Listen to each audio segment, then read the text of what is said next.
భారత స్వాతంత్ర్య పోరాటంలో భగత్ సింగ్, రాజ్గురు, సుఖ్దేవ్ మరియు మహాత్మా గాంధీ కీలక పాత్ర పోషించారు. వీరు వేర్వేరు మార్గాలను, హింసాయుత, అహింసాయుత, ఎంచుకున్నప్పటికీ, స్వతంత్ర భారతం అనే ఒకే లక్ష్యం కోసం తమ జీవితాలను అర్పించారు. భగత్ సింగ్, రాజ్గురు, సుఖ్దేవ్లు తమ ప్రాణాలను త్యాగం చేయగా, గాంధీజీ సత్యం మరియు అహింసతో పోరాడి చరిత్రలో నిలిచిపోయారు. ముఖ్యమైన వివరాలు: 1. భగత్ సింగ్, ఇంకిలాబ్ జిందాబాద్ అంటూ ఉరిశిక్షను చిరునవ్వుతో స్వీకరించిన యువ విప్లవకారుడు. 2.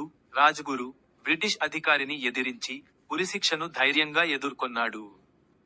3. సుఖ్దేవ్, విప్లవాత్మక చర్యలకు వెన్నెముకగా నిలిచిన మేధావి. ఇంకా 4.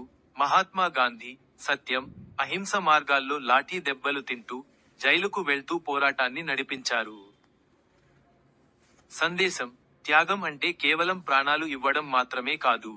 నిజం కోసం నిలబడడం, తప్పును ఎదిరించడం మరియు దేశం కోసం మంచి పౌరుడిగా జీవించడం కూడా త్యాగమే. ప్రశ్న: వాళ్ళు దేశం కోసం అంతా ఇచ్చారు.